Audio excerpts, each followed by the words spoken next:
America কি ভারতকে নিজেদের শত্রু দেশ হিসাবে মনে করে? আমার এইটা বলার পেছনে চারটে কারণ আছে। এক, যেটা হচ্ছে রিসেন্টলি যখন ভারত এবং পাকিস্তানের মধ্যে যুদ্ধ চলছিল, তখন আইএমএফ পাকিস্তানকে $2 বিলিয়ন লোন অ্যাপ্রুভ করে।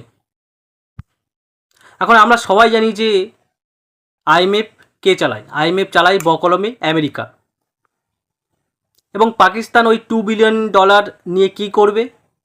They will buy some weapon from Turkey and China, and they will use those weapon against India through terrorism. এবং আমরা আরও কি দেখলাম, যে ওই টাকার মধ্যে $14 মিলিয়ন হাফিজ সাইদের পরিবারকে দেয়া হয়েছে। এখন হাফিজ সঈদকে ইউএন স্বীকৃত একজন টেররিস্ট।